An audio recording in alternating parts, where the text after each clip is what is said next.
Bible గ్రంథంలో కీర్తనాకారుడైనటువంటి దావీదు దేవుణ్ణి అనేక రకాలుగా అభివర్ణించాడు. అలా అభివర్ణించిన వర్ణనలో ఆయన ఎక్కువ సార్లు దేవుణ్ణి తన బలముగా ప్రకటించాడు. మనకు బలమై ఉన్న దేవునికి ఆనందగానము చేయుడి అంటాడు. నాకు బలమై ఉన్న దేవా అంటాడు. దేవుడే నా బలము, యెహోవాయే నా బలము అంటాడు. నా బలమా నిన్ను స్తుతించెదను అంటాడు. బలము తనదని ప్రభువు ఒకమారు సెలవిచ్చెను, అది 2 మార్లు నాకు వినబడెను అంటాడు. దేవుని బలం, దేవుడే బలం. బాగా వినాలి, సీరియస్ మ్యాటర్, అందరూ కూడా దృష్టించాలి ఈ మాటని. దేవుని బలం ప్రక్కన పెడితే దేవుణ్ణే బలముగా చేసుకోవటం అనేది ఒక ముఖ్య అంశం, మనం ఆలోచనలో ఉంచుకోవలసినటువంటి అంశం. సమూయేలు తైలపు కొమ్ము తీసుకొని దావీదు మీద తైల ప్రోక్షణ జరిగించినప్పుడు యెహోవా ఆత్మ దావీదు మీదికి బలముగా దిగి వచ్చెను అని రాయబడి ఉంది. ఆత్మ ఆయన మీదికి బలంగా దిగొచ్చాడా, బలహీనంగా దిగొచ్చాడా? అసలు బలంగా దిగొచ్చాడేంటి? బలంగా దిగి రావటం ఉంది, బలహీనంగా కూడా దిగి రావటం ఉంటుందా? లేకపోతే అక్కడ ఏదన్నా ఇంకొకటి మనం ఆలోచన చేయవచ్చా అంటే, బలహీనుడైన మనుషునికి బలం కోసం, ఉదాహరణకి రక్తహీనత ఉన్న అమ్మాయికి అబ్బాయికి డాక్టర్ దగ్గరికి తీసుకెళ్తే బాగా బలహీనంగా ఉంది, రక్తహీనత కనపడుతుంది, కాస్త బలానికి టానిక్ రాస్తానని ఐరన్ టానిక్ రాస్తాడు. ఏం టానిక్? Iron tonic. అది మీరు మూత తీసి వాసన చూస్తే ఇనుప వాసన, తుప్పు వాసన వస్తుంది. కొంతమంది ఆడపిల్లలు తాగరు. బలం టానిక్ తాగమ్మంటే ఏందమ్మా తాగేది, అంత ఇనుప వాసన, తుప్పు వాసన. ఇనుము బలమునకు సూచన. మన మానవ శరీరంలో అనేక మూలకాలు ఉన్నాయి.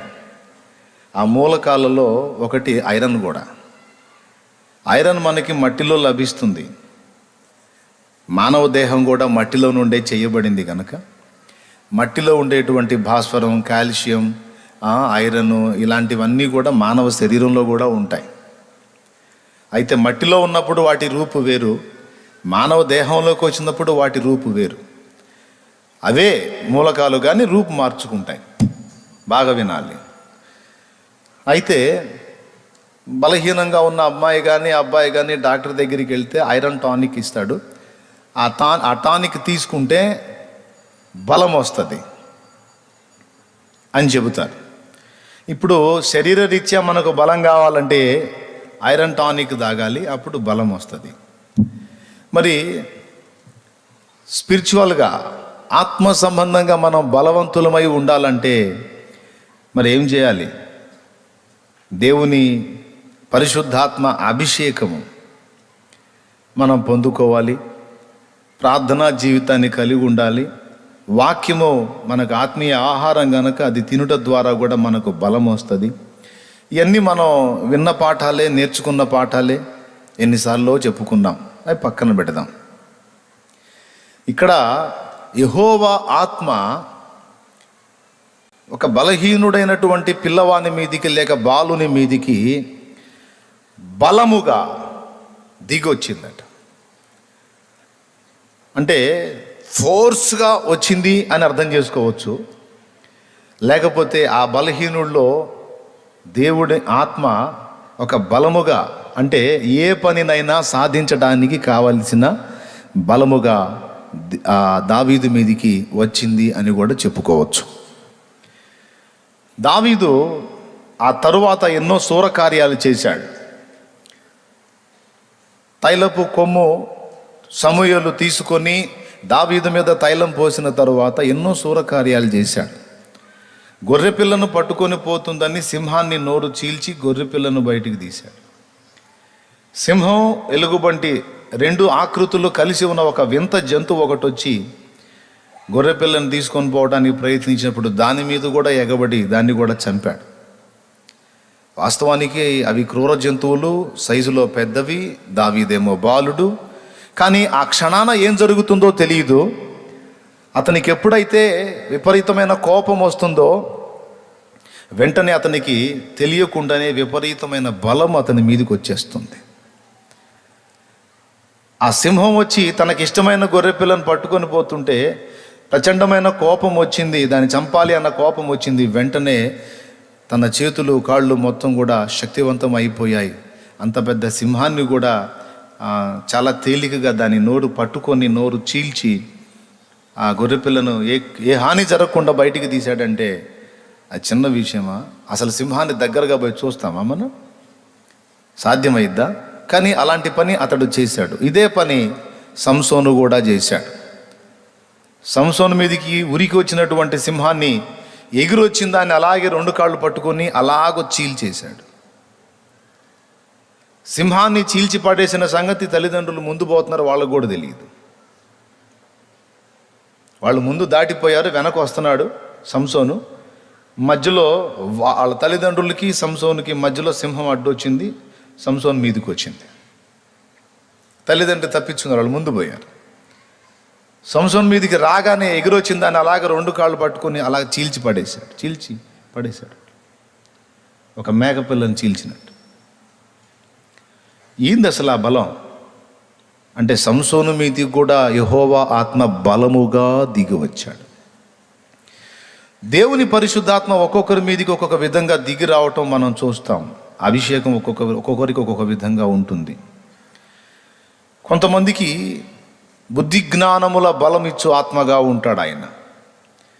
ఇక ఆ వ్యక్తుల ముందు వాళ్ళ బుద్ధి, వాళ్ళ జ్ఞానం ముందు ఈ లోక సంబంధమైన బుద్ధి జ్ఞానాలు తేలిపోతాయి. ఆ పవర్ ఉంటుంది వాళ్ళకి. వాళ్ళ ఐడియాలజీ డిఫరెంట్గా ఉంటుంది. ఎలా సాధ్యం అంటే దేవుని ఆత్మ వారి మీదికి బుద్ధి జ్ఞానములను ఇచ్చు ఆత్మగా దిగొచ్చాడు. దావీదు మీదికి బలముగా, సంసోను మీదికి బలముగా దిగొచ్చాడు. మిగిలిన వాళ్ళ మీద బుద్ధి జ్ఞానములు ఇచ్చు ఆత్మగా కొందరి మీద దిగొచ్చాడు. వినండి, మరికొంతమంది మీదికి ఇంకొక విధంగా బెసలేలు అనే వాని మీదికి రకరకాల విచిత్రమైన పనులు కల్పించగలిగిన పనితనపు ఆత్మగా దిగొచ్చాడు. ఇది తెలుసుకోవాలి. మళ్ళీ అందరూ చేయలేరు. బెసలేలు కల్పించిన పనులు అందరూ కల్పించలేరు. అది ఆయనకొక్కడికే సాధ్యమైద్ది. ఎందుకంటే ఆ విధమైనటువంటి పనులు కల్పించడానికి అతడు నా ఆత్మను పొందినవాడు అని దేవుడే సెలవిచ్చాడు మోషేకి. తెలుసు కదా మీకు, ప్రత్యక్ష గుడారపు నిర్మాణం విషయంలో దేవుడు ఎవరిని వాడుకోమని చెప్పాడు? ఏది ఎలా చేయాలో నమూనా మొత్తం ఏమో మోషేకి ఇచ్చి, ఈ పనంతా కూడా చెయ్యటానికి బెసలేలు నా ఆత్మను పొందినవాడన్నాడు. విచిత్రమైన పనులు కల్పించడానికి శక్తినిచ్చేటువంటి ఆత్మ అతని మీద నేను ఉంచాను అన్నాడు. అర్థమైందా? ఒక్క దేవుని ఆత్మ ఎన్ని రకాలుగా మన మీద క్రియ చేస్తాడో ఊహించాలి. ఓకేనా? రైట్. ఇక క్రొత్త నిబంధన కొరింథీ పత్రిక మనం కానీ తీసుకుంటే 1 కొరింథీ 12వ అధ్యాయము 7వ వచనం నుంచి మనం చూస్తే ఒక్కొక్కరికేమో బుద్ధి జ్ఞానముల బుద్ధి వాక్యము, ఒక్కొక్కరి మీద బుద్ధి వాక్యమును అందించే ఆత్మగా ఉంటాడు, ఒకరి మీద జ్ఞానవాక్యం అందించే ఆత్మగా ఉంటాడు. ఏమండి? ఒకరి మీద విశ్వాసమును వృద్ధి పొందించు ఆత్మగా, అంటే ఈ ఆత్మ పొందిన వాళ్ళలో అధిక విశ్వాసం ఉంటుంది. ఇప్పుడు విశ్వాసం అందరికీ ఒకే రకంగా ఉండదు తమ్ముడు, ఒక్కొక్కరికి ఒక్కొక్క టైపులో ఉంటుంది. కొంతమంది విశ్వాసం మరీ విచిత్రంగా ఉంటుంది. సామాన్యుడికైతే చాలా ఆశ్చర్యంగా ఉంటుంది. కానీ అతడు విశ్వాసం ఉంచుతాడు, కార్యాలు కూడా అంతే జరుగుతాయి. అంతటి విశ్వాస బలం అతనికి ఎక్కడి నుంచి వచ్చింది అంటే దేవుని పరిశుద్ధాత్మ అతని మీద విశ్వాసమును కలిగించేటువంటి ఆత్మగా నిలిచాడన్నమాట. స్తోత్రం. అలాగే కొంతమంది మీదకి స్వస్థపరచు ఆత్మగా వస్తాడు. ఆ ఆత్మను పొందినటువంటి వ్యక్తులు, ఆ బలాన్ని పొందినటువంటి వ్యక్తులు వారు చేతులుంచినా, ప్రార్థన చేసినా, అవతలి వాడికి స్వస్థత కలిగిద్ది. అర్థమైందా? మళ్ళా అందరికీ అన్నీ ఉండవు. అందరికీ ఇప్పుడు నేను చెప్పినటువంటి వరములు ఉన్నాయే, అదే దేవుని పరిశుద్ధాత్మ ఒక్కొక్కరి మీదకి ఒక్కొక్క రకంగా దిగొస్తాడని చెప్పానే, అన్ని రకాల పవర్స్ ఒకడికే ఇవ్వడం. ఒకటి కంటే ఎక్కువ ఇవ్వచ్చు, 2 కంటే ఎక్కువ ఇవ్వచ్చు, కానీ టోటల్గా ఉన్నాయన్నీ ఒకడినెత్తినే ఉంచడు. ఆయా అవసరాలను బట్టి, ఆయా సందర్భాలను బట్టి ఒక్కొక్కరి మీద ఒక్కొక్క ఆత్మగా ఆయన పనిచేస్తాడు. అలా మరికొంతమందికి ఈ బుద్ధి జ్ఞానవాక్యం ఇవన్నీ ఉండకపోవచ్చు, విశ్వాసం ఉండకపోవచ్చు, స్వస్థపరిచే వరం ఉండకపోవచ్చు, కానీ ఆత్మలను వివేచించగలిగేటువంటి వరం ఉంటుంది. అంటే ఆ విధంగా ఆ ఆత్మగా దిగొస్తాడు. ఆ విధమైన ఆత్మను పొందినోడికి, ఆ విధమైన శక్తిని పొందినోడికి ఆత్మలో ఏమున్నాయో, ఆత్మల్లో ఏముందో, ఏది భ్రమపరచు ఆత్మో, ఏది సత్య సంబంధమైన ఆత్మో, ఎవరు ఎలాంటి వారో, ఎవరి స్థితిగతులు ఏమిటో ఆ వివేచన శక్తి వచ్చింది. ఇది మళ్ళీ అందరికి ఉండదు. ఇలాగా చెప్పుకుంటూ పోతే ఒక్క పరిశుద్ధాత్ముడే తను పంపేటువంటి పవర్స్, శక్తులు ఒక్కొక్కరి మీద ఒక్కొక్క శక్తిగా ఆయన ఉంటాడన్నమాట. ఎంతమందికి అర్థమైంది? ఇది మీకు అర్థమైతే చాలా సంతోషం. అలాగా కొంతమందికి నానావిధ భాషలు, కొంతమందికి అర్థం చెప్పే శక్తి, కొంతమందికి ప్రవచనం, గతాన్ని చెప్పగలరు, ఇంటికాడ ఏం చేసి వచ్చావో చెబుతారు, భవిష్యత్తులో ఏం జరగబోతుందో చెబుతారు, అదొక శక్తి. ఇదంతా కూడా దేవుని దగ్గర ఉంది. దేవుడు ఒక్కొక్కరికి ఒక్కొక్క విధమైన శక్తిని లేక బలాన్ని అనుగ్రహిస్తాడు. ఇక్కడ దావీదు మీదికి బలముగా దిగొచ్చాడు. దావీదు ఓన్లీ దేవుని బలాన్ని లేక శక్తిని సంసోన్లాగా దావీదు పొందినవాడు కాదు, ఇంకా మిగిలినవి కూడా పొందాడు. మరికొన్ని శక్తులు కూడా దావీదు పొందాడు. దావీదు ప్రవచన వరము కలిగిన వాడు, ప్రవక్త, దీర్ఘదర్శి దావీదు. అంతేకాదు దావీదు అద్భుతమైన ఆరాధకుడు, దేవుని మహిమపరచగలిగిన వాడు, దేవుని మూలంగా మర్మములు పలకగలిగిన వాడు. స్తోత్రం చెప్పండి గట్టిగా. దావీదుకి ఇంకా అదనపు శక్తులు ఉన్నాయన్నమాట. అదంతా దేవుని మూలంగానే కలిగింది. ఇప్పుడు దేవుడు అనుగ్రహించేటువంటి శక్తులు ఒక్కొక్కరికి ఆయా అవసరాన్ని బట్టి, ఆ పరిసరాలను బట్టి, ఆ స్థితిగతులను బట్టి ఒక్కొక్క పవర్ ఆయన రిలీజ్ చేస్తూ ఉంటాడు. అయితే ఇక్కడ మన ధ్యానంలో నాట నుండి దావీదు మీదికి యెహోవా ఆత్మ బలముగా దిగి వచ్చినప్పుడు దావీదు ఏం చేశాడంటే దేవుని కొరకు బలమైన శూర కార్యాలు చేయడానికి పూనుకున్నాడు. అడవిలోనేమో సింహాన్ని ఎలుగుబాటిని చంపటం పక్కన పెడితే, మరి మీకు అందరికీ తెలుసు తర్వాత దావీదు చేసిన యుద్ధాలు, దావీదు జయ జీవితం అంతా కూడా మనకు తెలుసు. ఓ ప్రత్యేకమైనటువంటి బలాన్ని దావీదు కనపరుస్తాడు. రైట్. ఇప్పుడు దేవుడిచ్చేటువంటి ఒక్కొక్క శక్తి లేక ఒక్కొక్క పవరు మనం పొందుకోవటం కాకుండా టోటల్ దేవుణ్ణే మనం బలముగా ధరించుకోగలిగితే, స్వీకరించగలిగితే ఎంత ధన్యత. దావీదు ఆ పని కూడా చేశాడు. దేవా, అన్ని విషయాలలో నీవు సమర్థుడవు గనుక నిన్ను నేను కలిగి ఉండున్నట్లు ఆశ కలిగి ఉన్నాను. నీవే నాతో కూడా ఉంటే ఇక నీ అన్ని శక్తులు నావే కదా. దేవునికి స్తోత్రం కలుగును గాక. తైలం పోసినప్పుడేమో ఒక విధమైన శక్తి రిలీజ్ అయింది. అది గుర్తించిన దావీదు తర్వాత ఏమని వేడుకున్నాడో తెలుసా? టోటల్గా నా బలమంతా నీవే అయి ఉండాలి ప్రభువా, నీవే నా సొంతం కావాలయ్యా అని దేవుణ్ణే తన సొంతం అన్నట్టు మాట్లాడాడు. దేవా, నీవు నా దేవుడవు, దేవా నీవు నా బలం. ఏమిట్రా నీ దమ్ము అని ఎవడైనా అడిగితే, ఏం చూసుకోనరా అంత కండకావరం అని ఎవడైనా అడిగితే, ఏమిట్రా నీ బలం, నీ శక్తి ఏంత అని అడిగితే, నేను చెప్తాను, నా బలం ఏదో ఒక అదృశ్యమైనటువంటి పవర్ కాదు, కానీ నా బలం ఒక వ్యక్తి, ఆయన దేవుడు. హల్లెలూయా. నా బలం ఎవరు? ఒక వ్యక్తి. ఆయన ఇచ్చే ఏదో కొంత శక్తి కాదు, టోటల్గా వ్యక్తే నా బలం అని. దేవుడిచ్చే ఏదో ఒకటి అర శక్తులను చూసి మురిసిపోలేదు, కానీ టోటల్గా దేవుణ్ణి తన సొంతం చేసుకోవడానికి, దేవుణ్ణి తన బలం చేసుకోవడానికి ఆరాటపడ్డాడు. ఏమన్నా అర్థమైందని నేను చెప్పింది? ఎంతమందికి అర్థమైంది? చేతులు ఎత్తండి. అర్థమైతే సంతోషం. దేవుడిచ్చే ఒక్కొక్కటి కావాలా, లేకపోతే టోటల్గా దేవుడే కావాలా? ఆత్మ సంబంధమైనవైనా భౌతిక సంబంధమైనవైనా దేవుడు ఇచ్చేవి కావాలా, లేకపోతే టోటల్గా అన్నీ తన యందు కలిగి ఉన్న దేవుడు కావాలా? ఎంతమంది కోరుకుంటారు నాకు దేవుడే కావాలి? మరి దేవుడు ఇచ్చేయి. అబ్బా ఎంత తెలివి! దేవుడు ఇచ్చేవి కూడా కావాలంట. అట్లా కాదు, రెండిట్లో ఒకటే. దేవుడు ఇచ్చేవి కావాలా, దేవుడే కావాలా? ఇచ్చేయి చెప్పు. మళ్ళీ అదే చెబుతారు. దేవుడు కావాలా, దేవుడు ఇచ్చేవి కావాలా?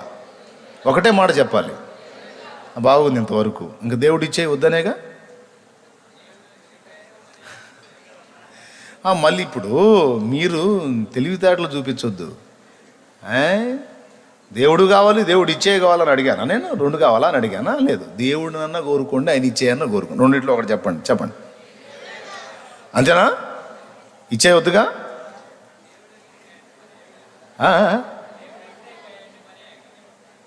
మరి కదా, అన్నీ మనే కాదు, ఆయనే మన సొంతం అయిపోతే, ఆయనే నిరంతరం మనతో ఉంటే, ఎప్పుడు ఏది మనకు అవసరమో ఆయనకు తెలుసు కనుక ఆ పవర్ మనకు రిలీజ్ చేస్తాడు. నువ్వు ఇచ్చేవి కూడా నాకు కావాలని నువ్వు అడగాల్సిన అవసరంలా. ఎక్కడ నీకు ఎప్పుడు ఏది కావాలో ఆయనకు తెలుసు, అది ఇచ్చేస్తాడు ఆయన. కాబట్టి మోకాళ్ళ మీదకి వెళ్ళి ప్రార్థనలో మనం మోకరించినప్పుడు మనం దేవుణ్ణి ఏం అడగాలంటే, దేవా నాకు అదివు, నాకు ఇదివు కాదు, దేవా నువ్వు నాకు కావాలి, నువ్వు నాతో ఉండాలి, నాకు తోడై ఉండాలి. ఇప్పుడు గొర్రె మాట్లాడిద్దా? ఎప్పుడన్నా గొర్రె మాట్లాడటం మీరు విన్నారా? గాడిద మాట్లాడింది బిల్లాం దగ్గర. పాము మాట్లాడింది హవ దగ్గర. ఓకే. ఈ రెండు జంతువులు కాకుండా ఒక గొర్రె మాట్లాడుతుంది. ఈ గొర్రె తన కాపరెవరో చెబుతుంది 23వ కీర్తనలో. ఆహా, ఈ గొర్రె ఏమని చెబుతుందో చూడండి. యెహోవా నా కాపరి, నాకు లేమి కలుగదు. ప్రభువుని కాపరిగా చేసుకొని, వింటున్నారా? ఇప్పుడు గొర్రెల బలం ఎవరు? పెద్దగా చెప్పండి, మీరు చెప్పండి. గొర్రెల బలం ఎవరు? వాస్తవంగా గొర్రె బలహీనమైందా కాదా? సింహాన్ని ఢీ కొట్టగలిగిద్దా? ఎలుగుబంటిని ఎదిరించగలిగిద్దా? దొంగల చేతి నుండి తప్పించుకోగలిగిద్దా? తోడేళ్లను ఎదిరించగలిగిద్దా? లేదు. అప్పుడు గొర్రె బలహీనమైందా కాదా? రైట్. ఇప్పుడు గొర్రె బలం ఎవరు? కాపరి. చూసారా ఎట్లా పెట్టాడో లింకు? నేను బలహీనమైన గొర్రెను, అయితే నా కాపరి బలవంతుడైన దేవుడు.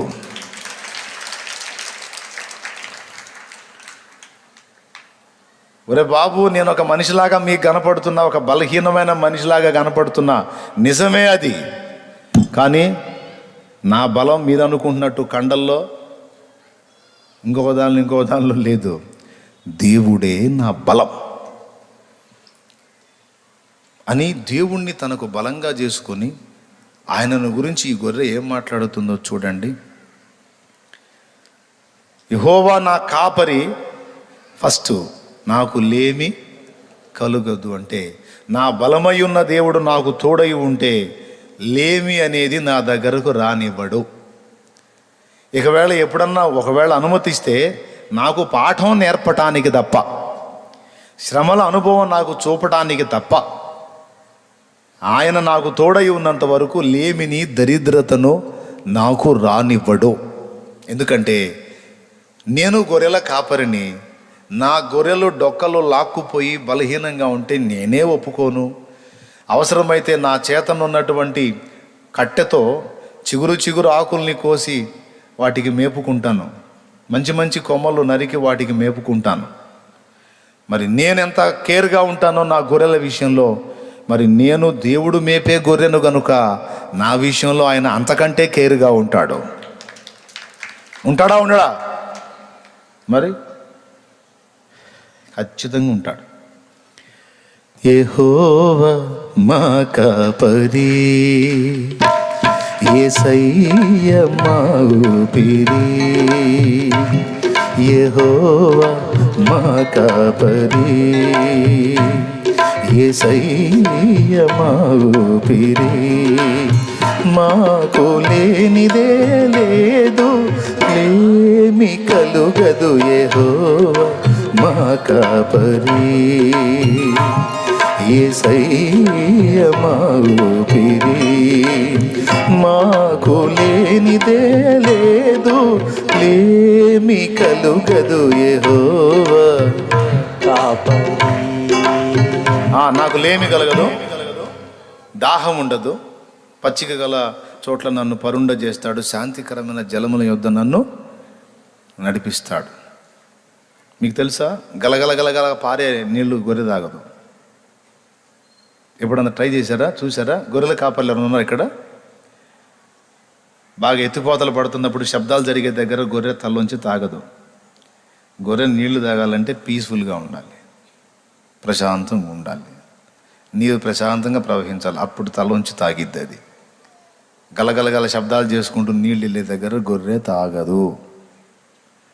కాపర్లు ఎవరు లేరా ఇంతమందిలో? గొర్రెలను కాసిన వాళ్ళు ఎవరు లేరా? ఒక్కరైనా లేరా? చెయ్యెత్తలేరా? ఉంటే తాగిద్దా? గలగల పారే దగ్గర నీళ్ళు తాగిద్దా? ఎలా తాగిద్ది? ప్రశాంతంగా ఉండాలి. అవునా? కాపరి చెబుతున్నాడు అక్కడ. అందుకే శాంతికరమైన జలముల యొద్ద, జలాలు 2 రకాలు, హడావుడిగా ప్రవహించే జలాలు ఉన్నాయి, మెల్లగా ప్రవహించే జలాలు ఉన్నాయి. శాంతికరమైన జలముల యొద్ద నా దాహం తీరుస్తాడు.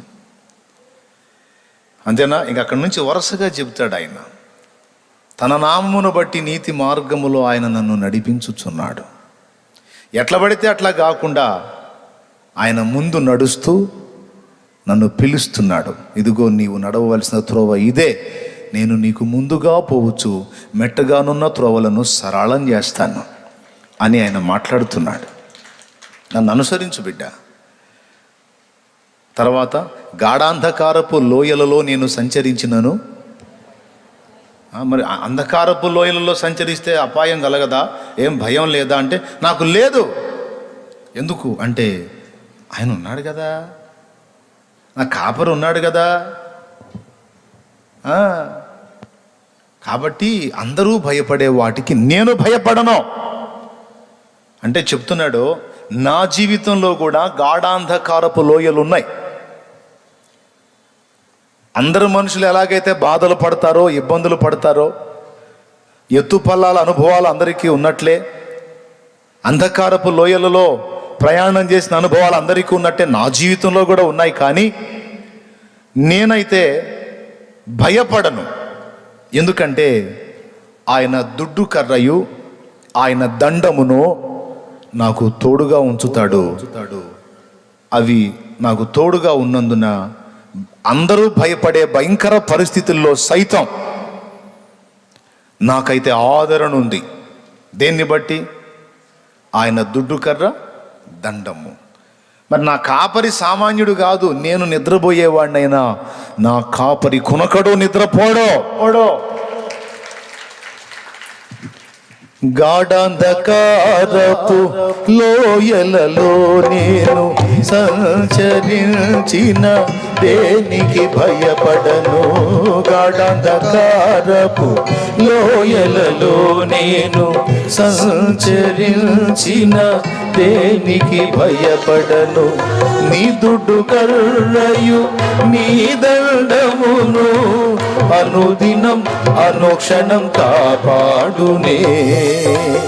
నీ దుడ్డు కర్రయు నీ దండమును అనుదినం అనుక్షణం కాపాడునే.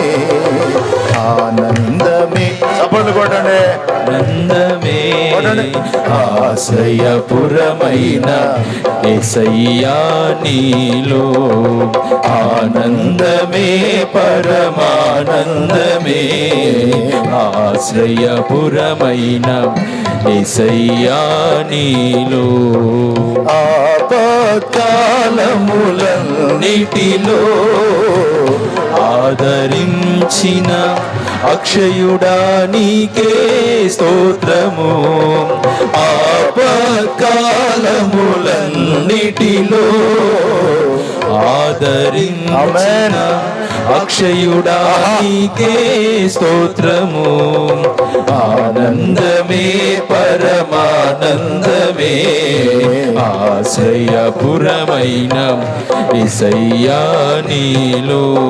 ఒకవేళ దేవుని ప్రణాళిక అలాగుండి నిన్ను తీసుకుంటే తప్ప, ఆయన నీకు కృప చూపి ఇంకా భూమి మీద నీ పని చేసే దినములు ఉండి ఉన్నాడనుకో, నీ చుట్టుపక్కల అంతమందికి తెగులొచ్చి మొత్తం చచ్చిపోయినా నీ స్థానానికి చలనం ఉండదు. ఆయన నీకు తోడై ఉండి వారిని చంపినటువంటి అదే తెగులు నీ మీదికి వచ్చిన నీ ప్రాణమునకు ఏ హాని కలగకుండా కాపాడుకుంటాడు.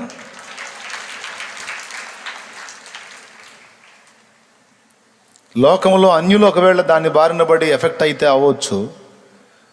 వారికి లేనిది మనకు ఉన్నది ఒక్కటే, దేవుని కృప. వారికి లేనిది నీకున్నది దేవుని కృప. ఆయన అనుమతి లేకుండా నువ్వు ఎంత కఠినమైన అంధకార లోయల్లో గుండా ప్రయాణం చేసిన, అంధకార లోయలు అంటే ఫస్ట్ లోయ అంటే దిగిపోయేటువంటి స్థలం, అంధకారం అంటే చీకటి, గాఢాంధకారం అంటే అస్సలు కన్ను పొడుచుకున్నా కనరాని చీకటి. అందరికి అలవాటు అయిపోయింది గాఢాంధకారపు లోయ అని పాడి పాడి అలవాటు అయిపోయింది. అసలు గాఢాంధకారం అంటే ఏంటి, లోయ అంటే ఏంటి, అక్కడి పరిస్థితులు ఎలా ఉంటాయి అంటే ఏమీ కనపడదు, అదొక లోయ. ఎక్కడ ఏ సర్పం ఉందో తెలియదు, ఏ క్రూర జంతువు ఉందో తెలియదు, ఎక్కడ ముళ్ళ తుప్పలు ఉన్నాయో తెలియదు, ఎక్కడ ఊబి ఉందో తెలియదు, ఎక్కడ మెరక ఉందో తెలియదు, ఎక్కడ పల్లం ఉందో తెలియదు. అంటే దీన్ని ఎలా చెప్పుకోవచ్చు అంటే, కొన్నిసార్లు మన జీవితంలో మనం ప్రయాణం చేస్తున్నప్పుడు అసలు ఏమవుతుందో, ఏం జరిగిద్దో, ఎటు పోతున్నామో, ఎలా అయిపోతామో, చివరికి ఒక కొలిక్కి వస్తామో లేకపోతే అంతటితోనే ముగింపో అర్థం కాని అనుభవాన్ని గాఢాంధకారపు లోయతో పోల్చవచ్చు. అర్థమైందా? అలాంటి దారి తెన్ను తెలియని అంధకార స్థితిలోనికి నువ్వు వెళ్ళిపోయినా, ఇక బ్రతుకుతామో లేదో అనేటువంటి ప్రశ్న మనలో ఏర్పడిన తరుణంలోనికి నువ్వు వెళ్ళిపోయినా, దేవుని వాక్యం ఈ గొర్రెగారు అంటున్నాడు, ఏది నేను చెప్పిన గొర్రెగారు, నాకు ఆ భయం లేదు, ఎందుకంటే అందరికీ లేనిది నాకున్నది ఆయన కృప, ఆయన దుడ్డు కర్ర, ఆయన దండము నాకు తోడై ఉన్నందున నాకు మార్గం దొరుకుతుంది, ఏవి నా మీద దాడి చేయకుండా ఆయన కాపుదల నాకుంది అని చెప్తున్నాడు. దేవునికి మహిమ. ఏమండి, తర్వాత ఇంకా ఏం చెప్తాడు? నూనెతో నా తల అంటాడు, నా గిన్నె నిండి పొర్లిపోతుంది. నా శత్రువుల ఎదుట నాకు ఆహారమును సిద్ధపరిచాడో. నా బ్రతుకు దినములన్నీయు కృపాక్షేమములే నా వెంట వచ్చును. ఎందుకంటే నాకు బలమై ఉన్నవాడు నరుడు కాడు, దేవుడు నాకు తోడై ఉన్నవాడు నరుడు కాడు, జీవము గల దేవుడు. కాబట్టి నా బ్రతుకు దినములన్నీయు కృప క్షేమము. కృప మీద ఆధారపడితేనే క్షేమము, కృప మనకు తోడై ఉంటేనే క్షేమము. అందుకే క్షేమము కృప అనలా, కృప క్షేమము అన్నాడు. ఈరోజు వరకు మన క్షేమానికి కారణం ఏంటో తెలుసా? ఆయన కృప. అందుకే చెప్పాను, ఒకవేళ నీకున్న సమస్యతో ఇతరులు ఒకవేళ నిద్రిస్తే వారికి మిస్ అయింది నీకు కలిగి ఉన్నది ఆయన కృప. నీకొచ్చిన సమస్యల చేతే ఎంతోమంది బలైపోయి ఉండొచ్చు. నీకొచ్చిన సమస్యల చేత, నీకొచ్చిన వ్యాధుల చేత, నీకొచ్చిన ఇబ్బందుల చేత, నీకొచ్చిన అవమానాల చేత, నీకొచ్చిన ఒంటరితనాన్ని బట్టి నీ స్థితిలో ఉన్న ఎంతోమంది యాత్ర ముగించుకొని ఉండొచ్చు. కానీ నువ్వు ఇంకా క్షేమంగా ఉన్నావు. కారణం ఆయన కృప నీకు తోడై ఉంది. హల్లెలూయా. కృపయే నాకు ప్రాకారము గల ఆశ్రయపురమాయను, నీ కృప వీడి క్షణమైన నేనెలా మనగలను.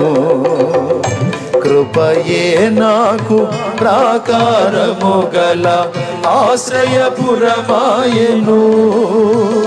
నీ కృప వీడి క్షణమైన నేనెలా మనగలను.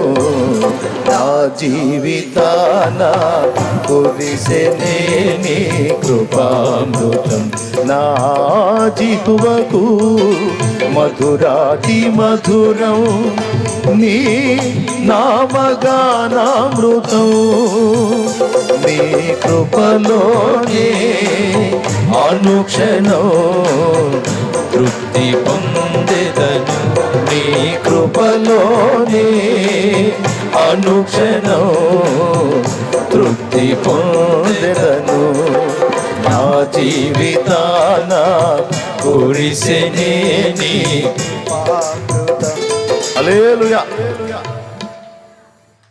అంధకార లోయల్లో గుండా నువ్వు నడిపించబడవని అని చెప్పలా, తీసుకెళ్తాడు. అన్ని అనుభవాలు రావద్దు, మరి అన్ని అనుభవాలు చూడొద్దు. చేదు బాధ తెలియకపోతే తీపి విలువ తెలియదు. అర్థమైందా?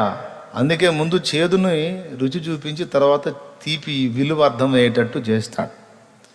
కాబట్టి చేదైన అనుభవాల్లో గుండా మారా అనుభవాలు ఉంటాయి, అలాగే మధురమైన అనుభవాలు కూడా ఉంటాయి. కాబట్టి ఎవరైనా అంధకార లోయలలో ప్రస్తుతం నేనున్నాను అంటే దేవుని వాక్కు నీకు ప్రత్యక్షమై చెప్తుంది, ఇదిగో నా కృప నీకు చాలు అని. నీ ప్రాణహాని ఉండదు, భయపడొద్దు. నీ కన్నుల ముందు ఎంతమంది రాలిపోయినా జారిపోయినా ఒక సంఖ్యే చెప్పేశాడు. నీ ప్రక్కను 1000 మంది పడినను, నీ కుడి ప్రక్కను 10,000 మంది కూలినను, అపాయము నీ యొద్దకు నేను రానేను, నువ్వు భయపడవాకంటున్నాడు ఆయన. ఎందుకు అంటే నువ్వు ఒక మాట అన్నావు చూసావు, అందుకు. దేవా, ప్రభువా, నీవు మేపే గొర్రెను నేను, నీవే నా కాపరివి, నా బలానివి, నా ఆధారానివి, నా ఆశ్రయపురానివి నువ్వేనయ్యా. ఇక నేను ఎవరి వైపు చూడట్లేదు, ఎవరి మీద అనుకోవట్లేదు. నా బలం నీవే, నేను బలహీనపడేది కూడా నీ దగ్గరే. Praise the lord. హల్లెలూయా. ఎవరికైనా నేను చిక్కినా కూడా నిన్ను ప్రస్తుతించి, నిన్ను గణపరిచి నన్ను వశపరుచుకోవచ్చు ఎవరైనా. ఎందుకంటే నిన్ను బట్టి నేను ఎవరికైనా వశం అవుతాను. కానీ అంటే దాని అర్థం ఏంటి? నా బలం నువ్వే, నా బలహీనత కూడా నువ్వే అని నీవు నన్ను ఆశ్రయంగా చేసుకున్నావు. నా రెక్కల నీడని నీవు నివసించడానికి ఇష్టపడ్డావు కనుక ఇదిగో నేను నీకు తోడై ఉన్నానని ఆయన మాట్లాడుతున్నాడు. గట్టిగా స్తోత్రం చెప్తారా? హల్లెలూయా. ఇంకా ఏం చెప్తున్నాడు? నా బ్రతుకు కాలమంతయు ఎంత నిశ్చయతో చూడండి, ఆయన కృప నాకు తోడుగా ఉంది గనుక క్షేమమే. కృపాక్షేమములే నా వెంట వచ్చును అని ఒక నిరీక్షణతో కూడిన మాట మాట్లాడుతున్నాడు. చిరకాలము నేను యెహోవా మందిరములో నివాసము చేసేదను. ఇంకా మళ్ళీ వేరే దగ్గర ఎక్కడో కోరుకోలా. నేను అరకు లోయలో నివాసము చేసేదను, ప్రకృతి అందాలు చూసుకుంటూ అనలా. మరి లేకపోతే ఊటీకి వెళ్ళి అక్కడున్న చల్లదనంలో నేను నివాసం చేతును అనలా. మన ఏరియా చెప్తున్నాను. అమెరికా పోయి అక్కడున్న అందమైనటువంటి ఆ ప్రపంచంలో నేను నివాసం చేతును అని చెప్పలా. ఎక్కడ ఏ ప్రకృతి సౌందర్యాన్ని ఆయన మాట్లాడలా, మరో ఏ ఆహ్లాదకరమైనది ఆయన మాట్లాడలా. ఆయన చెప్పింది చివరిలో ఒకటే, నా కాపరి ఎక్కడ ఉంటాడో గొర్రెగా నేను అక్కడే ఉంటాను. నా కాపరికి అందుబాటులో ఉంటే అదే నాకు భద్రత. చిరకాలము నేను ఆయన మందిరంలో నివాసము చేసేదను. ఈ మందిరము దేవుని గొర్రె పిల్లలు సేదదీరే దొడ్డి. దేవునికి స్తోత్రం. అర్థమైందా? కాపరి ఎక్కడ ఉంటాడు? గొర్రెల దొడ్డిలో గొర్రెలు ఉంటాయి, కాపలాగా కాపరి ఉంటాడు. స్తోత్రం చెప్పండి. చూసారా ఎందుకు ఉంటానన్నాడో తెలుసా? మందిరంలో నా కాపరి అక్కడ ఉంటాడు. నా కాపరి ఎక్కడ ఉంటాడో నేను అక్కడే. కాపరిని వదిలిపెట్టి దేశదిమ్మలాగా తిరిగేవాడిని కాదు నేను. సినిమా హాళ్లలో లేదు నాకు ఆనందం, పనికి మాలిన సినిమాల్లో జోకుల్లో లేదు నా ఆనందం. నా ఆనందమంతా ఆయన సన్నిధిలోనే ఉంది. నా కాపరి ఆయన సన్నిధి నివసించేటువంటి స్థలంలోనే నాకు భద్రత ఉంది, నాకు ఆదరణ ఉంది, ఆనందం ఉంది, సంతోషం ఉంది, సమాధానం ఉంది, ప్రశాంతత ఉంది. గనుక నా బ్రతుకు దినములన్నీ కృపాక్షేమములే నా వెంట వచ్చును అని చెప్పి చిరకాలము నేను ఎక్కడుంటానన్నాడు? బార్ షాప్లోనా? మరి వ్యభిచార కోపాల్లోనా? మరి అరకు లోయల్లోనా? మరి ఎక్కడా? సినిమా హాళ్లలోనా? మరి ఎక్కడా అంటే మళ్ళీ ఓపెన్ కాబోతున్నాయి, అందుకని చెబుతున్నానులే. ఎక్కడ ఉంటానన్నాడు? బజారుల్లోనా? చెప్పాలి గట్టిగా. అది ఎందుకు? అక్కడ కాపరి ఉండేది అక్కడే గనుక. హల్లెలూయా. కాబట్టి ఈ గొర్రెగారు మనకు ఒక మాదిరి ఇస్తున్నాడు. మీరు కూడా నాలాగే ఉండాలి అనుకుంటే, పచ్చిక గల చోట్ల పరుండాలనుకుంటే, శాంతికరమైన జలములను సేవించాలనుకుంటే, నీతి మార్గంలో నడుచుకోవాలనుకుంటే, హలో, గాఢాంధకారపు లోయల్లో సంచరించిన ఏ అపాయమునకు భయపడక కాపాడబడాలి అంటే, నూనెతో తల అంటబడాలంటే, గిన్నె నిండి పొరలాలంటే, నీ శత్రువు ఎదుట నీకు విందు సిద్ధం కావాలి అంటే, కృపాక్షేమములే నీ వెంట రావాలంటే, నీ కాపరి ఎవరో నువ్వు గుర్తుపట్టి ఆ కాపరి ఉన్న స్థానాన్ని నీ ఆశ్రయపురంగా చేసుకుని ఆయన సన్నిధిని ప్రేమించాలి. ఆయన సాహచర్యాన్ని నిరంతరం ఆకాంక్షించాలి. ఎందుకంటే ఆయన మనందరికీ కాపరి. ఆయన కాపు కింద ఉన్న వాళ్ళకు ఉన్న భద్రత ఇక మిగిలిన వాళ్ళకి లేదు. ఏం భద్రతో ఏమో మరి. ఆయన్ని నమ్మి ఆయన కాపుదల కింద ఉన్న వాళ్ళు కూడా కొంతమంది పోతున్నారుగా. అంటే యాడికి పోతున్నారు? అసలు లేకుండా పోతున్నారా, లేకపోతే ఇక్కడి నుంచి మరో ప్రదేశానికి మారుతున్నారా? అసలు లేకుండా పోవటం అసంభవం. ఇక్కడి నుంచి గొర్రెల్ని మరో ప్రాంతానికి షిఫ్ట్ చేస్తున్నాడు అంతే. అవి ఉంటాయి, ఇవి కూడా ఉంటాయి. లేకుండా పోయేది ఏమీ లేదు. కాకపోతే మనకంటే ముందు పోయిన వారు పరదైసులో విశ్రాంతిలో ఉంటారు. పరదైసు అనే మాటకు అర్థం తెలుసా? తోట లేక వనము అని అర్థం. నిఘంటువు చెప్పింది. అర్థమైందా? గొర్రెల్ని వనాల్లో కదా, తోటల్లో కదా చక్కగా మేత దొరికింది కదా. కాబట్టి ఇక్కడ గొర్రెల్ని అక్కడికి చేరుస్తున్నాడు. అక్కడ ఉంది ఇంకా అద్భుతమైన వాతావరణం ఉంది. అక్కడ అసలు ఆ వాతావరణం గురించి ఆలోచిస్తే ఇక్కడ ఉండబుద్ధి కాదు నాకు. తపనగా ఉంటుంది ఎప్పుడు పోతాము అని. అంత అద్భుతమైనటువంటి మహిమ నివసించే స్థలం అది, పరదైస్. హల్లెలూయా చెప్పండి గట్టిగా. కాబట్టి మీరందరూ కూడా ఆయనని కాపరిగా చేసుకొని, ఆయనను బలముగా చేసుకొని మీరు ప్రవర్తించగలిగితే, నడుచుకోగలిగితే, ఆయన వైపు చూడగలిగితే, ఆయన సన్నిధిని కనిపెట్టుకోగలిగితే, ఆయన పాదాలను హత్తుకోగలిగితే ఎంత ధన్యులు, ఎంత ధన్యులు. ఇదంతా మీకు అర్థం కావటానికి, ఎందుకు ఇలా చెప్తున్నాడు అనేది మీకు అర్థం కావటానికి ఈ మధ్యకాలంలో నేను ఒక విన్న సంఘటన చెప్తాను. నేను ఒక యథార్థ సంఘటన, అది నిజంగా జరిగింది. అది కథ కాదు, ఓ దేశంలో నిజంగానే జరిగింది. ఒక అబ్బాయి ఉన్నాడు. కాసేపు మీరు దయచేసి శ్రద్ధగా వినండి. ఇది ఒక్కటి చెప్తే మ్యాటర్ మీకు ఈజీగా అర్థమైపోయింది టోటల్గా. ఆ అబ్బాయికి ఒక చెయ్యి లేదు, ఒక చెయ్యే ఉంది. చిన్నవాడు.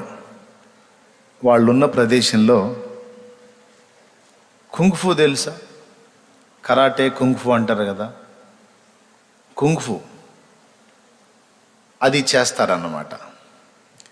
పాపం ఈ అబ్బాయికి ఒక చెయ్యే ఉంది, కానీ చిన్ననాటి నుంచి వీడికి ఒక కోరిక ఉంది, ఏంటంటే కుంగ్ఫు నేర్చుకోవాలని.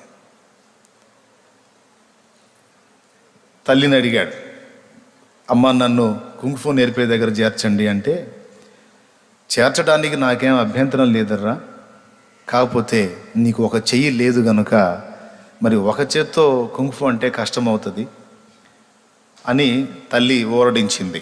కానీ తన మనసులో ఆలోచన పోలా. బాధపడ్డాడు, తన అవిటితనాన్ని చూసి బాధపడ్డాడు. కానీ మళ్ళా తండ్రిని అడిగాడు. తండ్రి కూడా అంతే చెప్పాడు, కుదరదురా, నిన్ను తీసుకెళ్ళి క్లాస్లో చేర్చాలన్నా సార్ ఒప్పుకోరు, నీకు నేర్పడం కష్టం, ఒంటి చేత్తో చేయలేవు, అది 2 చేతులతో చేయాలి, ఆలోచన వదిలేసి ఇంకా వేరేది ఏదన్నా చూసుకోవాలి. కొద్ది రోజుల తర్వాత మళ్ళా తండ్రి ఎదురుపడ్డప్పుడు మళ్ళీ తండ్రిని అడుగుతాడు, ఇసిగిచ్చుకుంటాడు. 3వసారి నిద్రపోతున్నప్పుడు తండ్రిని లేపు అడుగుతాడు,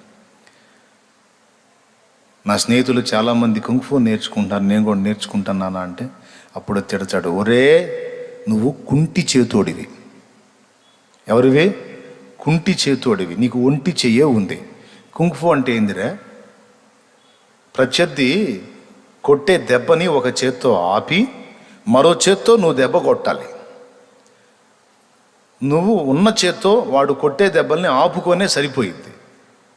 నువ్వు కొట్టేది ఎక్కడరా? కొట్టేదానికి ఇంకో చెయ్యేది. నోరు మూసుకొని నువ్వు దేనికి పనికిరావు గనక ఇంటికాడ కూర్చో, పిచ్చి వేషాలు వేయొద్దు అని తిట్టి పండుకుంటాడు. పాపం ఏడ్చుకుంటాడు, బాధ కలిగిద్ది. కొంచెం యుక్త వయసు కూడా అవుతాడు, అయినా తన ఆశ తీరదు. సరే, తండ్రి ఈ మాట అన్న తర్వాత ఇక ఇంట్లో నుంచి బయలుదేరుతాడు బయటికి. యుక్త వయసు కూడా అయ్యాడు కదా, తెలివితేటలు వచ్చేసినాయి కదా, ఇంట్లోంచి బయటకు బయలుదేరి తిరుగుతాడండి. అనేక మంది గురువుల దగ్గరికి వెళ్తాడు, నాకు ఇది నేర్పండి, కుంగ్ఫు నేర్పండి అని. పాపం చూసిన వాళ్ళందరూ 2 చేతులు ఉంటే చేయొచ్చు కానీ ఒంటి చేతితో చేయలేవు, పో పో పో అందరూ పంపేస్తారు. తిరిగి తిరిగి తిరిగి తిండి తిప్పలేక చిక్కి శల్యమైపోతాడు. కానీ తన అంతరంగంలో ఉన్న పట్టుదల మాత్రం వదిలిపెట్టాడు. చివరికి ఒక గురువు దొరుకుతాడు, ఈ విద్య నేర్పేవాడు. వాని దగ్గరికి వెళ్తాడు. అప్పటికే నీరసపడిపోయి ఉంటాడు. అతని అవతారం, అతని వాలకం చూసి ఆ గురువు, ఏంటి ఇలాగున్నావు నువ్వు, ముందు ఆహారం తీసుకో అని చెబుతాడు. అంటే లేదండి గురువు గారు, నాకు ఒక మాట ఇస్తే నేను తింటాను అంటాడు. ఏంటంటే, నాకు కుంగ్ఫు నేర్పుతానని చెప్పండి, నేను అప్పుడు తింటాను, లేకపోతే ఇలాగ చచ్చిపోతాను అంటాడు. మీరు కూడా కాదంటే ఇక నాకు వేరే దిక్కు లేదు, చావు ఒక్కటే నా దిక్కు అంటాడు. అప్పుడు ఆయన ఏం చేశాడంటే, సరే నేను నేర్పుతాను, ముందు అన్నం తిని అంటాడు. అప్పుడు వీడేమంటాడంటే, తినను, ముందు ఏదో ఒకటి క్లాసు మొదలు పెట్టండి, అప్పుడు నేను తింటాను అంటాడు. మీరు ఒక క్లాస్ చెప్పండి నాకు, అది నేను సాధన మొదలుపెట్టి కొంచెం సేపు సాధన చేసి అప్పుడు తింటాను అంటాడు. అప్పుడు ఆయన ఒకే ఒక్క పంచ్ అతనికి చూపిస్తాడు. దీన్ని సాధన చేయి అంటే పక్కకెళ్ళి వెంటనే సాధన మొదలు పెడతాడు. ఆ ఆశ కలిగి ఉన్నాడు కదా, వెంటనే సాధన మొదలు పెడతాడు. మొదలుపెట్టి చేస్తాడు సాధన. ఎంతసేపు చేస్తాడు, ఎంతగా చేస్తాడంటే తిండి తిప్పలేక సొడబడి ఉంది కదా ప్రాణం, స్పృహ తప్పేదాకా చేస్తాడు. అది చేస్తా పడిపోతాడు. ఆయన ముఖాన్ని నీళ్లు చల్లి వానికి లేపి ఆహారం పెట్టి ధైర్యపరుస్తాడు. ఇక రోజు చెప్తాడనమాట. ఏంటంటే 6 నెలలు నేర్పుతాడు. ఆ ఫస్ట్ చూపించిన పంచ్ ఒక్కటే నేర్పుతాడు, ఇంకా ఏది నేర్పడు. పంచ్ అంటే తెలుసు కదా, కొట్టేదండి. కిక్ అని కూడా అంటారు. పంచ్ అంటే మళ్ళా ముసలోళ్ళు కట్టుకునే పంచలు అనుకునేరు. అంటే మన దగ్గర పాప అన్ని తరగతులలో ఉంటారు కదా, అందుకని అర్థమయ్యేటట్టు చెప్పాలని నా తిప్పలు. ఆ ఒక్కటే నేర్పుతాడు 6 నెలలు. మిగిలిన వాళ్ళందరికేమో రకరకాలై నేర్పుతాడు. పాపం వీడికి డౌట్ వస్తానే ఉంటుంది. ఒంటి చేతోడు నేను కూడా కాదంటే పోయి సస్తాడు అనుకున్నాడో ఏమో, నేర్పుతున్నట్టే ఉన్నాడు, నాకేం నేర్పట్ల. ఎన్ని రోజులు పట్టినా అదొక్కటే చెప్తున్నాడు కానీ ఇంకో రెండోది చెప్పట్ల అని మనసులో అనుకుంటూ ఉంటాడు. వాళ్ళు వీళ్ళు రకరకాలు నేర్చుకుంటా వాళ్ళు ఎగతాళి చేస్తుంటారు మిగిలిన వాళ్ళు. వాళ్ళకి రోజుకో క్లాసు రకరకాల ఐటమ్స్ నేర్పుతూ ఉంటాడు. పాపం వీడికేమో ఎప్పుడన్నా చూడ ఒకటే. 6 నెలలు ఈరోజు మారుస్తాడు క్లాసు, ఈరోజు మారుస్తాడు, ఈరోజు చెప్తాడు, ఈరోజు ఇంకోటి చెప్తాడు, ఈరోజు ఇంకోటి చెప్తాడు, ఏం చెప్పడు. ఇక 6 నెలల తర్వాత తోటి వాళ్ళ అవమానం తట్టుకోలేక వీడికి కూడా విసుగు వచ్చేసి, గురువుగారు నేను నేర్పను అని ఒక మాట చెబితే పోయి ఆ రోజే నేను ఏదో అయిపోయేవాడిని కదా, నేర్పుతాను రమ్మని పిలిచారు, అన్నం పెట్టారు, ఏదో క్లాస్ చెప్తున్నట్టే ఉన్నారు. కానీ 6 నెలలుగా వీళ్ళందరికీ అంతే చెప్పారా మీరు? వీళ్ళందరికీ రకరకాల ఐటమ్స్ నేర్పించారు కదా, నాకెందుకు గురువుగారు ఆ ఒక్కటే చెప్పారు? మీరు నన్ను మోసగించారు, నాకు చాలా బాధగా ఉందని ఏడుస్తాడు. అప్పుడు ఆయన ఏమీ ఫీల్ కాకుండా చాలా సీరియస్గా అతని ముఖంలో చూసి చెప్తాడు, హలో,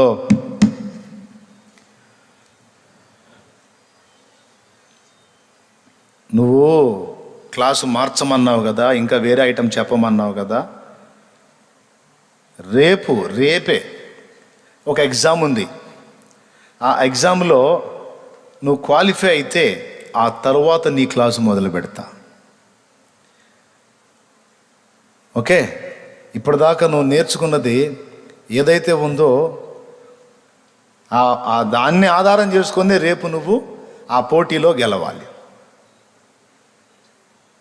రేపు నువ్వు ఒకడితో తలపడబోతున్నావు, వాడిని గెలిస్తే నీకు నెక్స్ట్ క్లాస్ అంటాడు.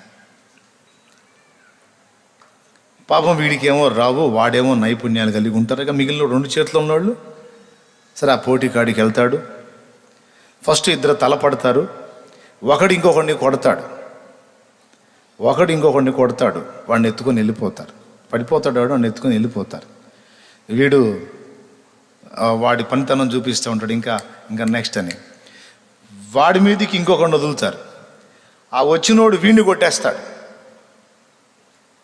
ఫస్ట్ వాడిని వీడు కొడితే వీడిని మొదటి వాడిని 2వ వాడు కొడితే 2వ వాడిని 3వ వాడు కొడతాడు.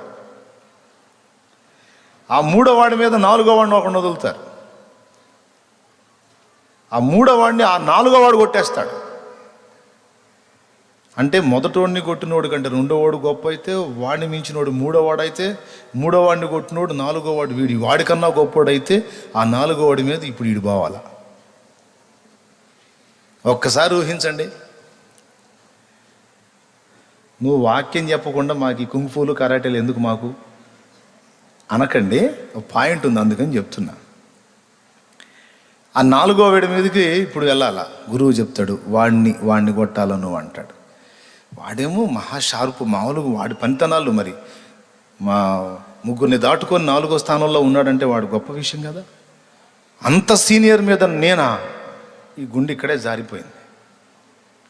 అంటే వీడిని పద్దాకల నేను నాకు నేర్పు అని అడుగుతున్నాను కనుక వీడి మీదకి వదిలి నన్ను అసలు సావగొట్టాలని చూస్తున్నాడు, అసలు ఒక దెబ్బతో నా పీడ వదిలించుకుందామని చూస్తున్నట్టున్నాడు అనుకొని కాసేపు ఆలోచన చేసి, నేను ఎట్లా చేయగలుగుతాను గురువుగారు అంటే, మరి ఎట్లా చెప్తున్నావు క్లాస్ ఇవ్వమని, ఓ వాడిని గెలిచిరా అప్పుడు ఇస్తా అంటే ఏమన్నా కానీ అతనిలో నేర్చుకోవాలనే తృష్ణ, ఆశ, సిద్ధపడతాడు. సరే వెళ్తా గురువుగారు. వీడు ఒక చెయ్యే, తెలిసింది కూడా ఒకటే దెబ్బ, ఒకటే కిక్కు, ఒకటే పంచ్, ఇంకేం తెలియదు. వాడేమో అసలు మెరికలాగా ఉంటాడు, వాడు మామూలుగా ఆడుకోడు. వీడు వెళ్ళగానే వాడు స్టార్ట్ చేస్తాడు దరువు, పచ్చడి కింద కొడతాడు.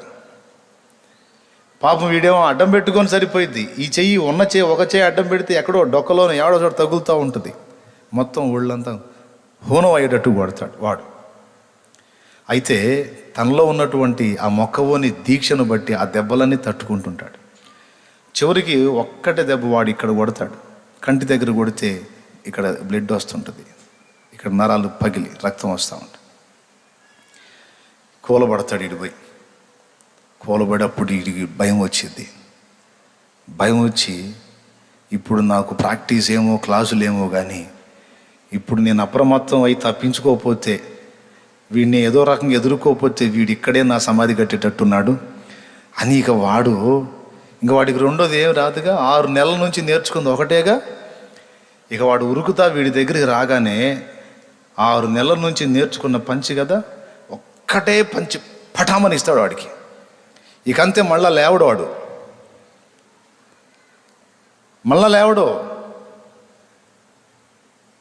పరిగెత్తుకుంటా వచ్చి వాడిని మోసుకొని వెళ్ళిపోతారు. వాడిని లేపడానికి ప్రయత్నం చేస్తారు, లేవడు ఇక వాడు. ఒక్కటే దెబ్బ. ఇక వీడిని పైకెత్తుతారు. నలుగురిని కొట్టిన 5వ వీరుడు ఈరోజు విజేత ఇతడే అని. అది కూడా ఏందంటే ఒంటి చేత్తో ఒకటే పంచ్. వీడికి ఏం అర్థం కాదు, ఏందిరా ఒక్క దెబ్బ కొడితే వాడు అట్టబడ్డాడు ఏందని. అప్పుడు గురువు దగ్గరికి వచ్చి అంటాడు, రే ఇప్పుడు నువ్వు 4 రకాల విద్యల్ని నేర్చుకున్నటువంటి వ్యక్తుల్ని మించిన వ్యక్తి అయిపోయావురా అంటాడు. 4 స్థాయిల్ని దాటిన వ్యక్తి 5వ వాడు ఎవడైతే ఉంటాడో వాడివి నువ్వు అయ్యావు. ఇప్పుడు ఇంకా నీకేం నేర్పాలంటాడు. వీడికి ఏం అర్థం కాదు. అప్పుడు అతను ఒక మాట అంటాడు, బ్రూస్లీ తెలుసా మీకు? కుంగ్ఫు తెలుసుగా? మీకు తెలుసులేరా, వాళ్ళకి తెలుసో లేదని. ఆ బ్రూస్లీ అనేవాడు కూడా ఈ కుంగ్ఫు చేస్తూ ఉంటాడు. ఆ సినిమా నటుడు, మంచి ఫైటర్ అతను అన్న మాట ఈ గురువు వాడికి చెప్తాడు. ఏమన్నా తెలుసా? 10,000 రకాల కిక్కులు ఒకసారి సాధన చేసేవాడికి నేను భయపడను, కానీ ఒకే కిక్కుని 10,000 సార్లు సాధన చేసినోడంటే నాకు భయం అంటాడు వాడు. ఆ మాట అంటాడు ఆయన. ఎవరు? బ్రూస్లీ అనేటువంటి వ్యక్తి పలికిన మాటని ఇతను ఎత్తుతాడు గురువు. మళ్ళీ చెప్తా, 10,000 రకాల ఐటమ్స్ని ప్రాక్టీస్ చేసిన వాడు, ఒకసారి 10,000 రకాల ఐటమ్స్ని ప్రాక్టీస్ చేసిన వాడి కంటే ఒకే ఐటమ్ని 10,000 సార్లు ప్రాక్టీస్ చేసిన వాడంటే నాకు భయం, వాడి ముందు నేను నిలవలేను అనే మాట బ్రూస్లీ అంటాడు. ఇప్పుడు నువ్వు బ్రూస్లీ కంటే కూడా గొప్పోడు అని చెప్తాడు. ఎందుకంటే నువ్వు ఒక్కదాన్నే 10,000 సార్లు ప్రాక్టీస్ చేసావు కాబట్టి ఇప్పుడు నువ్వు ఎదురు పడితే బ్రూస్లీ కూడా భయపడతాడు. ఇందులో మీకేమర్థమైంది? వాడు 10,000 సార్లు చేయని, 6 నెలలు చేయని, సంవత్సరం చేయని, ఆ పంచ్ ఒక్కటే. ఆ ఒక్కటే అన్ని రకాల ఐటమ్స్ నేర్చుకున్న వాడిని మట్టి గరిపించినట్టు ఈరోజు మనకి ఉన్న పంచ్ ఒక్కటే, కిక్ ఒక్కటే, అది మన దేవుడు. అర్థమైందా? ఇక మనకేం తెలియదు, ఆయన తప్ప ఏమీ తెలియదు. ఎవరి మీదకి మనం వెళ్ళాలన్నా, ఎవరిని ఎదుర్కోవాలన్నా, ఏ దాడి తప్పించుకోవాలన్నా ఇప్పుడు వీడికి ఆ ఒక్క పంచే బలంగా ఉన్నట్టు, ఆ ఒక్క కిక్కే వీడికి బలంగా ఉన్నట్టు, నాకు మీకు మనందరికీ ఆ ఒక్కడే బలం. కొడితే గట్టిగా సరిగా కొట్టండి, లేకపోతే నోరు మూసుకొని కూర్చోండి. అనుమానంగా కొట్టారంటే నేను చెప్పిన దాని మీద నాకే డౌట్ వచ్చింది. అర్థమైందా? నేను ఏమన్నా కన్ఫ్యూజ్గా చెప్పాను, లేకపోతే కరెక్ట్గా అని చెప్పాను అని. కాబట్టి ఇప్పుడు మన బలం ఎవరు? ఒకే ఒక్క బలం, ఏకైక బలం ఎవరు? మనకే 100 మంది ఉన్నారా బలం? మనకు తెలిసిన విద్య ఏంటి? ఆయనే. మనకు తెలిసిన జ్ఞానం ఏంటి? ఆయనే. మనకున్న బలం ఏంటి? ఆయనే. మనకున్న భద్రత ఏంటి? అనండి. ఇంకేమన్నా ఉందా? అంతకు మించిన భద్రత, అంతకు మించిన బలం లేదు. మన బలం, భద్రత, మన విద్య ఆయనే. ఎవరాయన? ఏం పేరు ఆయన పేరు? నజరేయుడగు యేసు.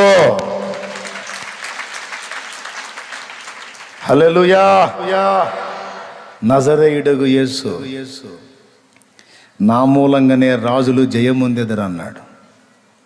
నా మూలంగానే దరిద్రులు సంపన్నులగుదురు అన్నాడు. నా మూలంగానే ఒకడు నిత్యత్వాన్ని స్వతంత్రించుకుంటాడు అన్నాడు. నా మూలంగానే ఒకడు నిత్య సుఖాన్ని స్వతంత్రించుకోగలుగుతాడు అన్నాడు. అన్ని తన యందు కలిగిన ఒకే ఒక్క దేవుడు మన ప్రభు అయిన యేసుక్రీస్తు. చెప్పండి, మీ బలం ఎవరు? అందరు చెప్పండి, ఎవరు మీ బలం? ఇంకోసారి చెబుతారా గట్టిగా? ఇంకెవరన్నా ఉన్నారా? ఆయనేనా? రైట్. మీకు తెలిసిన విద్య ఏంటి? బలం దేవుడు. మీకు తెలిసిన విద్య ఏంటి? ఆయనే అనకండి. మీకు తెలిసిన విద్య ప్రార్థన. ఏంటి? అది మనకు తెలిసిన విద్య. చేతబడోడిదన్నా వర్కౌట్ అయిద్దో కాదో తెలియదు, కానీ సరిగ్గా మనం మోకాళ్ళు వేసి పెనుగులాడామనుకో సూర్యచంద్రాదులు రివర్స్ అయ్యే పరిస్థితి కూడా ఉంటుంది. సూర్యుడా నువ్వు అక్కడ ఆగిపో, చంద్రుడా నువ్వు ఇక్కడ ఆగిపో అని పలికాడు యెహోషువ. ఏం జరిగింది? టోటల్ విశ్వమే, విశ్వభ్రమణమే 24 గంటలు నిలిచిపోయింది. శాస్త్రవేత్తలు కనుగొన్నారు, మానవ జాతి చరిత్ర ప్రారంభం నుండి ఇప్పటిదాకా భ్రమణాలను లెక్కేసుకుంటే ఒక డే మిస్ అయింది. మన కాలంలో నుండి ఒక రోజు మిస్ అయింది. ఏమైంది? ఎక్కడ పోయింది? ఎక్కడ పోలా. యెహోషువ కాలంలో అది పొడిగించబడింది. దేవునికి స్తోత్రం కలుగును గాక. హల్లెలూయా. శాస్త్రవేత్తలు తెలియజేసినటువంటి విషయం ఇది. నోవా జలప్రళయాన్ని గురించి భూమండలం అంతా కూడా ఒక్క పర్యాయము జలము చేత పూర్తిగా తడపబడింది అనే మాట కూడా చెప్పారు. బైబిల్ ముందే చెప్పిన విషయాలన్నీ తర్వాత శాస్త్రవేత్తలు పరిశోధించి పరిశీలించి వరుసగా నిర్ధారణ చేస్తూ వచ్చారు. ఈనాటికి కూడా రుజువు జరుగుతూనే ఉంది. అబద్ధం కాదు గ్రంథం. కాబట్టి నా ప్రియులారా, మనకు బలం ఎవరు అంటే మన దేవుడే. మనకు తెలిసిన విద్య ఏమిటి అంటే ప్రార్థన. మనకున్న ఆయుధం ఏమిటి అంటే సత్యవాక్యం. దేవునికి మహిమ. 2 అంచులు గల ఖడ్గం సత్యవాక్యం.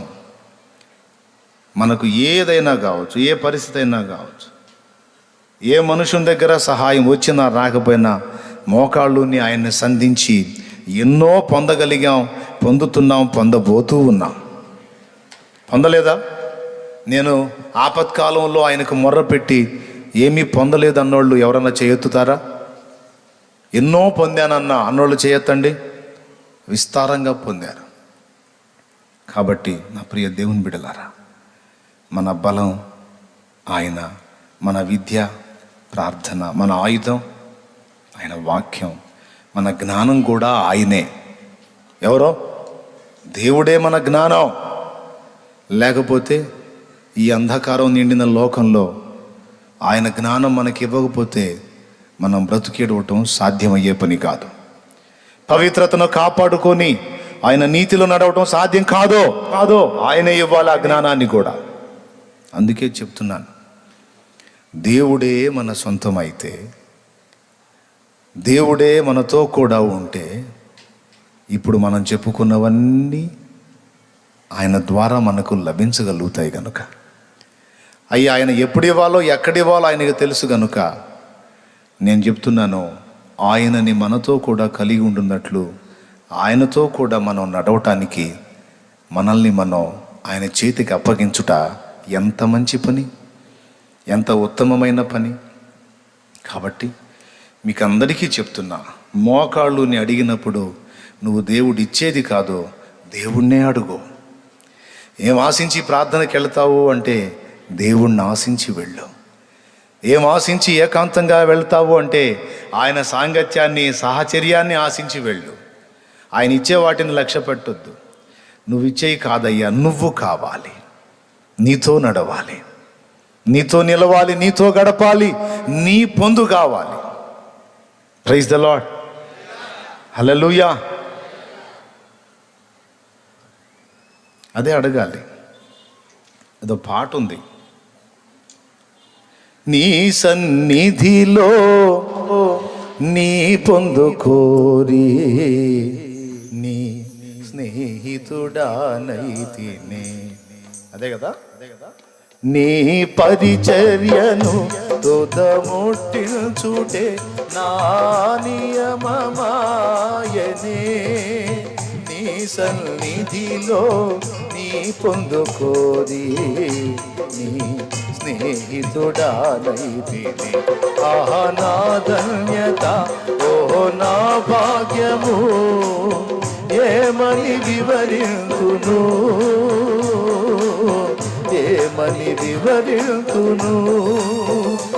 ఆహా నా ధన్యత, ఓహో నా భాగ్యము, ఏమని వివరింతును,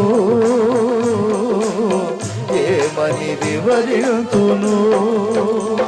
నేనెందుకని నీ సొత్తుగా మారితిని, యేసయ్యా నీ రక్తము చే కడుగబడినందున, నీ అనాది ప్రణాళికలో పరిశీలించెను నా హృదయ సీమా. నీ అనాది ప్రణాళికలో పరిశీలించెను నా హృదయ సీమా. నేనెందుకని నీ సొత్తుగా మారితిని, యేసయ్యా నీ రక్తము చే కడుగబడినందున. ఒకవేళ ఇప్పటికే దేవుని బలమైన కార్యాలు చూసిన వాళ్ళైతే ఇక మీకు చెప్పాల్సిన అవసరం లేదు. ఇప్పుడే చూడటానికి వచ్చిన వాళ్ళైతే తప్పనిసరిగా మీరు ముందు ముందు చూడబోతున్నారు, చూస్తారు. మీ జీవితంలో గొప్ప కార్యాలు చూస్తారు. నేను విశ్వాసంతో చెబుతున్నాను, దైవ ప్రేరణతోనే చెబుతున్నాను. నతనీయులు యేసయ్య ముందుకు వస్తాడు. యేసయ్య ముందుకు వస్తే ఇతను నిజంగా ప్రత్యేకమైన వాడు, ఇతడు యథార్థవంతుడు అని నతనీయుల గురించి, అప్పుడే తన ముందుకు వచ్చిన నతనీయుల గురించి ప్రభు మాట్లాడితే నతనీయులు అనుకుంటాడు, ఆహా బిస్కెట్ వేస్తున్నాడుగా, నేను అతనికి తెలియదు, ఇంతవరకు పరిచయం కాలేదు, ఇప్పుడే ఆయన ముందుకు వచ్చింది నేను, అప్పుడే ఇతను నన్నేదో మొత్తం ఎరిగినట్టు మాట్లాడుతున్నాడే అని, బోధకుడా నీవు నన్ను ఎరుగుదువా అంటాడు. అంటే ఆయన ఏమంటాడో తెలుసా, నేను ఇప్పుడు ఎరగటం ఏంటి, నువ్వు ఆ అంజూరపు చెట్టు కింద ఉన్నప్పుడే నేను ఎరుగుదును అంటాడు.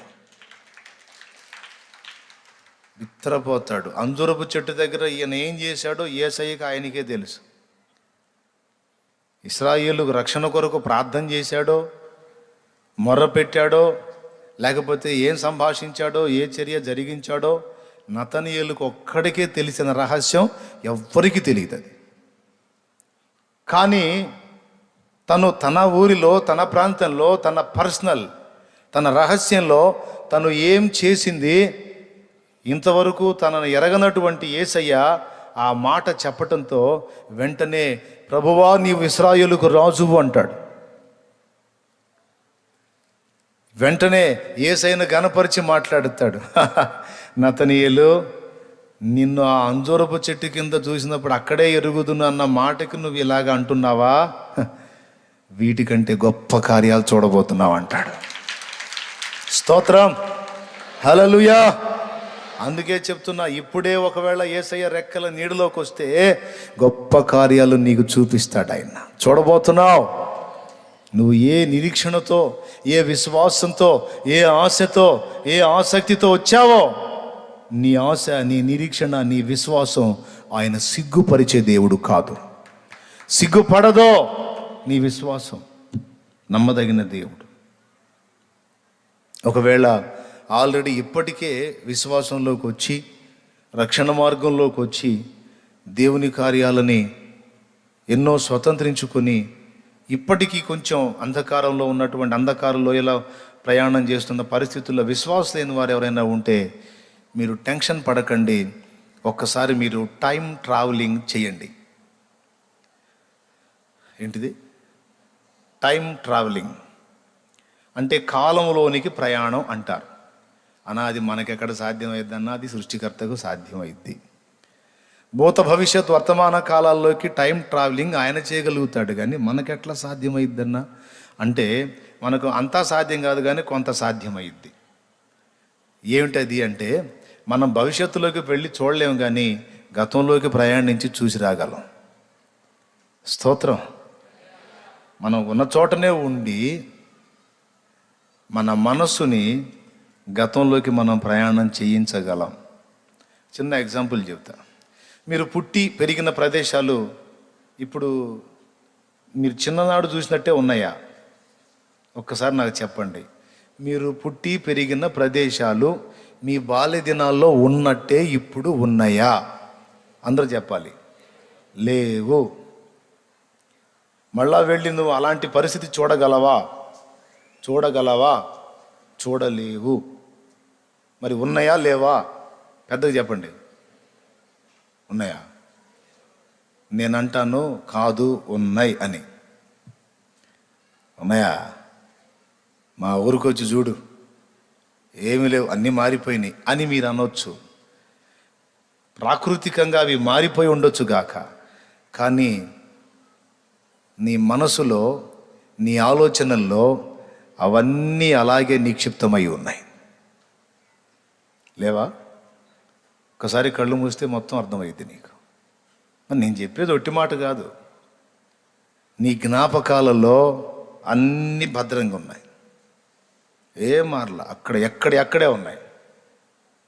వాటిని ఎవడూ చెరిపేయలేడు, వాటిని ఎవడూ మార్చలేడు. నువ్వు ఇక్కడ ఉన్నప్పుడే కాదు, నువ్వు పోయిన తర్వాత కూడా అంతే ఉంటాయి. నీ తలంపుల్లో, నీ ఆలోచనల్లో, నీ మానసిక ప్రపంచంలో వాటిని ఎవడూ చెదరగొట్టలేడు. ఇప్పుడు నువ్వేం చేస్తావంటే మనోసంచారం చేయి, కాల ప్రయాణం చేయి, గతంలోకి వెళ్ళి చూడు. ఈ మాట నేను చెప్పట్లా, బైబిల్లో ఇద్దరు వ్యక్తులు చెప్తున్నారు. ఒకటి దావీదు చెప్తున్నాడు 103వ కీర్తనలో. త్వరగా చదివేసేయి, టైం అయిపోయింది ఇక్కడ.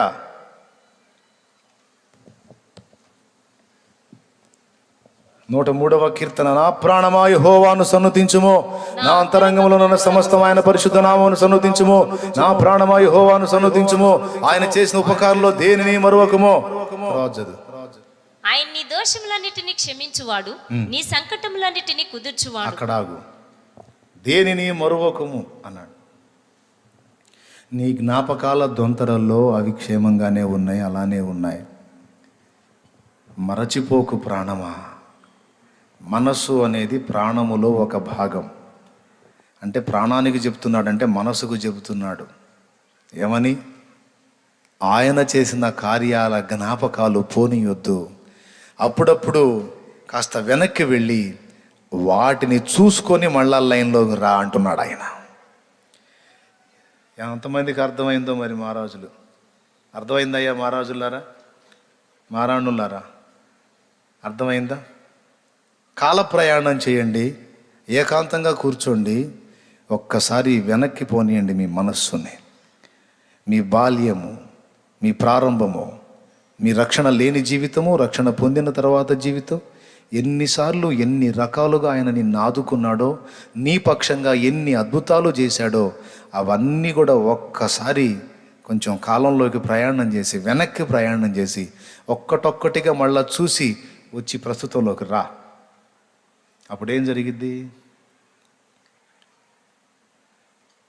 ఆ ఘట్టంలో ఆ కార్యం చేసిన వాడు, అంత కఠినమైన స్థితిలో అంత అద్భుతంగా ఆదుకున్నవాడు ఈరోజు లేడా? ఉన్నాడు కదా. రైట్, నాడున్నవాడే నేడు కూడా ఉన్నాడు. ఆనాడు కార్యం చేసిన ఆ ప్రభు ఈనాడు కూడా నాకు తోడై ఉన్నాడు. నాకెందుకు భయం? ఆయనే చూసుకుంటాడు. ఎవరు అనగలరు? గతంలోకి ప్రయాణం చేసి రాగలిగినోడు అంటాడు. అందుకే ఏకాంతంగా కూర్చోండి అని నేను మొత్తుకొని చెబుతుంది. ఏకాంతంగా ఎందుకు కూర్చోవాలంటే చాలా ఉపయోగాలు ఉన్నాయి ఏకాంత ప్రార్థనలో. ఒకటి, ఆయనతో మనం మాట్లాడుకోవచ్చు ప్రస్తుతం. రెండవది, గతంలోకి వెళ్ళి రావచ్చు. గతాన్ని మర్చిపోయామంటే కొంపలు అంటుకుపోతాయి. మనం మర్చిపోవాల్సినవి కొన్ని ఉన్నాయి, ఎప్పటికీ మర్చిపోకూడనివి కొన్ని ఉన్నాయి. ఇతరులు మన పట్ల చేసిన అతిక్రమాలను మనం మర్చిపోవాలి, క్షమించేసేయాలి. కానీ ప్రభు మనకు చేసిన కార్యాలు మాత్రం చచ్చినా మర్చిపోకూడదు. మరవద్దు అని నేనేం చెప్పట్లా, ఆయన చెబుతున్నాడు. కాల ప్రయాణంలో ఎన్నో మైళ్ళు ముందుకు వెళ్ళిన దావీదు తన ప్రాణంతో చెప్తున్నాడు, మనస్సుతో చెప్తున్నాడు, ఒక్కసారి మళ్ళా వెనక్కి వెళ్ళి ఆ జ్ఞాపకాలన్నీ వల్లె వేసుకొని మళ్ళా రా అంటున్నాడు. ఎందుకు అంటే అది నీకు మంచిది, లేకపోతే భయంకరంగా తయారవుతావు, నా మాట విను అని తన మనస్సుతో చెప్తున్నాడు. దేవునికి మహిమ. ఏకాంతంలోకి మనం వెళితే, వినండి, దేవునికి అందుబాటులోకి ఏకాంతంగా మనం రాగలిగితే మనకి 3 ప్రయోజనాలు ఉన్నాయి. మొట్టమొదటిది, మనం ప్రస్తుతం ఆయనతో సహవాసం చేయడానికి అవకాశం ఏర్పడిద్ది. ఇక ముగిస్తున్న ఈ ఒక మాట జాగ్రత్తగా వినండి. ప్రస్తుతం ఆయనతో సాంగత్యం చేయడానికి, ప్రస్తుత కాలానికి మనం ఆయనతో వ్యవహరించవచ్చు, గడపచ్చు. తర్వాత గతంలో ఆయన ఎట్టి కార్యాలు చేశాడో, ఎలాంటి జీవితం మనం జీవించామో, ఎంత అసహ్యమైన స్థితి నుంచి మనల్ని దేవుడు బయటికి తెచ్చాడో, ఎట్టి కార్యాలు చేశాడో మొత్తం మళ్ళీ చూసుకొని రావచ్చు. 2. ఇక 3వది ఏంటంటే, ఏకాంతంలో మనం దేవునితో ఉన్నప్పుడు ఒకవేళ ఆయన చిత్తమైతే పద్మసు ద్వీపమున ఏకాంతంగా ఉన్న యోహానుకి ప్రకటన గ్రంథం మొత్తాన్ని తీసుకెళ్ళి భవిష్యత్తును చూపించినట్టు నీకు ఆయన చూపించే అవకాశం ఉంది. రమ్మో, ఇక మీదట జరగబోతున్న సంగతులు నీకు చెప్తానన్నాడు. నిన్ను వర్తమానంలోకి తీసుకెళ్తాడు, భూతకాలంలోకి తీసుకెళ్తాడు, భవిష్యత్తులో కూడా తీసుకెళ్తాడు. ఆయనకి సాధ్యమా కాదా? ఒక మాట చెప్పండి ఫైనల్గా. మీకు ఎన్నోసార్లు దర్శనాలు వచ్చినాయి, స్వప్న దర్శనాలు వచ్చినాయి. కొన్నిసార్లు జరగబోతున్న విషయాలు స్పష్టంగా మీకు ముందే కనపడ్డాయా లేదా? ఎంతమంది చెబుతారు? నాకు చాలా స్పష్టంగా అన్న, నాకు చూపించి ఎన్నో కార్యాలు జరిగించాడన్న అన్నోళ్ళు చేయొత్తండి. కొంతమంది చేతులు ఎత్తట్లా, వాళ్ళకి ఏం జరగలేదేమో అట్లా. అందరు ఓకేనా?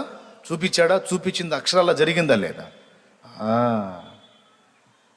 తన దాసులకు ప్రవక్తలకు తాను చేయబూనుకున్న ఏదైనా తెలియజేయకుండా దేవుడైన యెహోవా ఏమీ చెయ్యడని ఆమోసు గ్రంథము 3వ అధ్యాయం 7వ వచనంలో ఉంది. చూడు ఒకసారి చదువు తల్లి. తన సేవకులైన ప్రవక్తలకు తాను సంకల్పించిన దానిని బయలుపరచకుండా ప్రభు అయిన యెహోవా ఏమీయూ చేయడు. అది లెక్క. సో బయలుపరుస్తాడు. ఏం చేయబోతున్నాడో చెబుతాడో. ఎప్పుడాయా? శుభ్రంగా తిని గురకబెట్టినప్పుడా? ఎప్పుడు?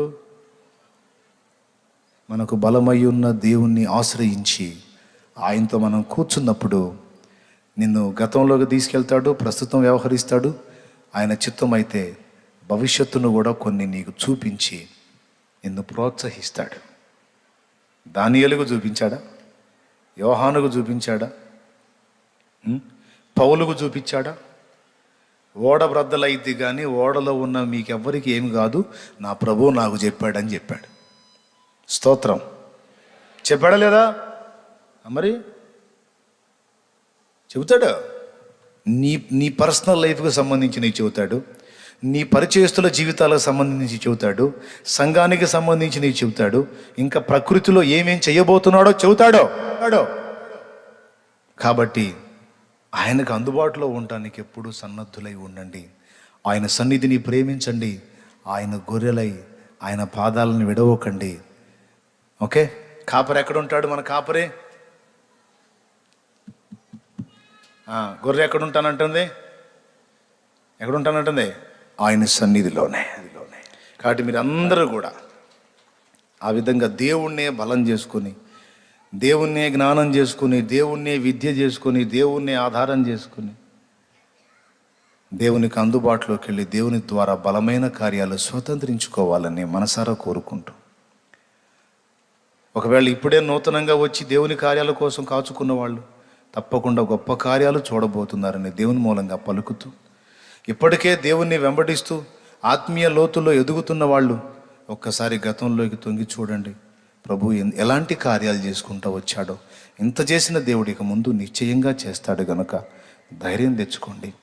మన పంచ్ ఎవరో అందరు చెప్పండి. మన కిక్ ఎవరో, మన బలం ఎవరో, ఏం చూసుకొని నీ దమ్ము చెప్పండి గట్టిగా. ఏం చూసుకొని బలం అంటే బలహీనంగా ఏసే అంటారు. ఏంది ఆకలి అవుతుందా? మరి ఏం చెప్పాలి? ఏం చూసుకొని నీ దమ్ము, ఏం చూసుకొని నీ బలం అంటే ఏం చెప్పాలా? యేసును చూసుకొని అనాలా. రండి మోకాళ్ళ మీద.